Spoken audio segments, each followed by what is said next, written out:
It's a very, very important issue that we've been independent for 7 decades and more, and yet the people, the general public, the students, or even young minds are not at all aware of how people can be different.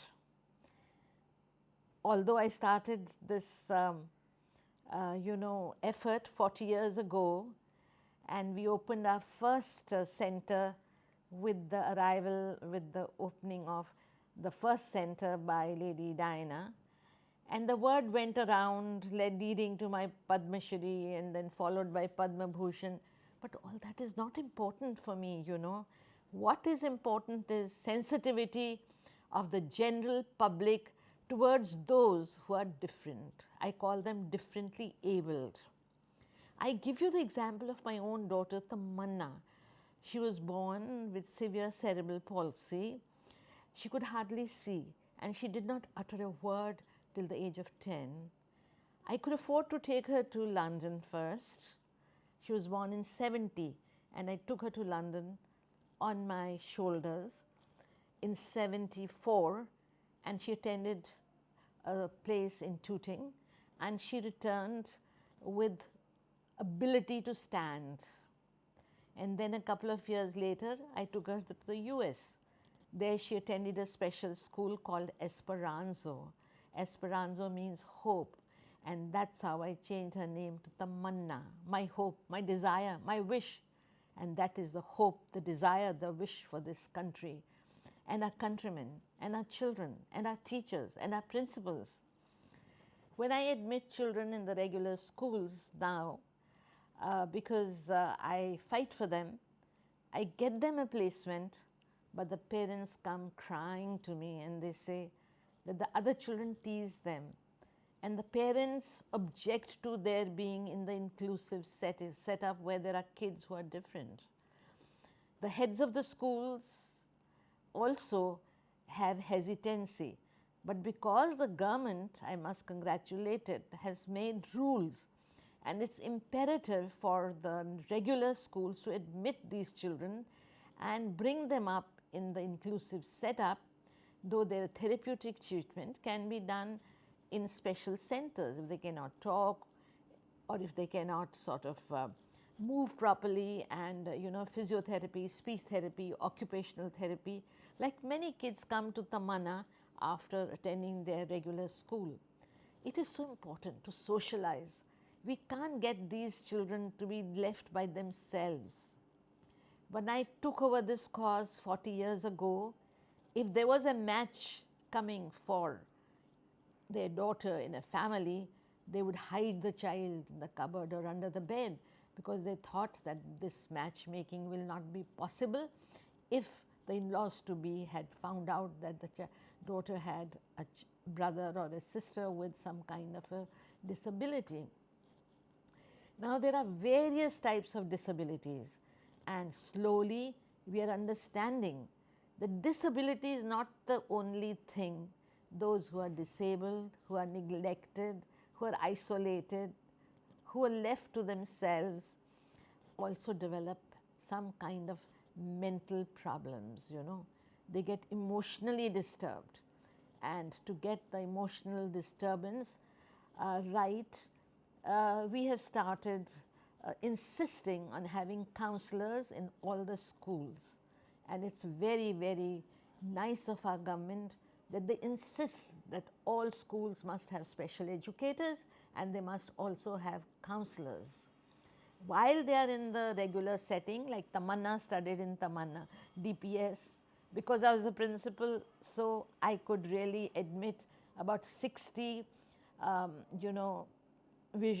students who couldn't see. I could get the hearing impaired. I could get those who were physically disabled in many other ways. And while Tamanna went there, the little children were so difficult to convince that Tamanna is a student of the same school. I would invite parents to explain to them, and you know what the kids would do to her? They would do this to her. But you'll be so surprised to know, dear friends, that this became a hello of DPS RK Puram. Everybody started saying this, and so Tamanna emerged as a successful pioneer of a hello in DPS. They got used to her. She had a beautiful smile and she had a very, very friendly nature. Though she couldn't talk much, she couldn't walk properly, but it didn't matter. Once the DPS kids got to understand her, they got to understand children who couldn't see, and we got them a program called JAWS, and they could actually attend the classes. What I'm trying to say is it's exposure, it's opportunity, and if we don't give our citizens, our fellow beings, the opportunity to meet these kids, they will not know. But once they know, they become very, very affectionate, because in our hearts, in our minds, in our bodies, we do have that instinct of help, that instinct of coming together. And I think the tamannas of the world have created that tamanna in the minds and hearts of the people and children to include them.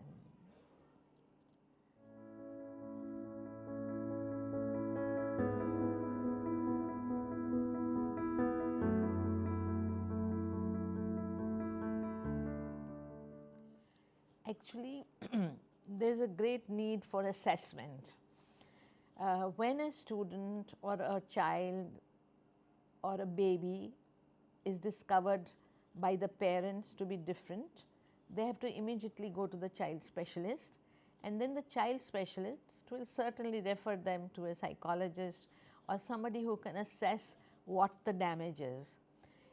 You see, the cells that get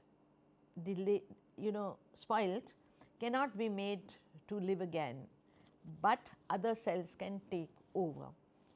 Our mind is producing cells after cells, and there is certainly a great opportunity for mankind, because training, therapeutic intervention, and understanding what the problem is can lead to right education, special educators.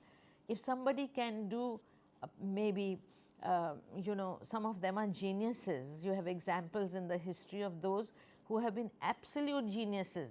But the fact remains that acceptance comes first by the parents, then comes the child specialist, then comes the psychiatrist or the psychologist, and then comes the special education, or as I said, they need physiotherapy, they need occupational therapy, they need speech therapy.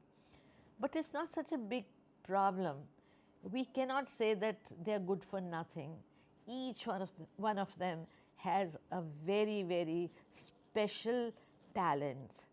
The idea is to tap that talent, and to tap that talent, we need more understanding, we need more special educators, we need more psychologists, and we need more counselors, so that parents are able to relax a little, and the students or the children are not made guilty to be what they are. They have to be brought up in happy circumstances, and they have to be brought up in a way that we don't poke at them, we don't laugh at them, and we accept them as members of the society. I don't look the same as everyone who's hearing me. We have to start understanding each person, each individual is different. Some are dark, some are fair, some are beautiful, some are tall, some are fat. It doesn't matter. A society has to be a society which is tolerant, a society which understands, and a society which accepts all kinds of individuals, and that is the only solution. It is in our hands. Government is doing its bit, but we as citizens of this country need to come up to the expectations of those who are different, and it's almost 20% of them. It's not just young children, it can also be those who are quite old, and it can happen with age, it can happen through accident. You have physical disability and you have mental disability. but both of them can lead to emotional upheaval, which is known as, some kind of a mental derangement, where I think we need to understand that they will have problems and we are there to find solutions for them.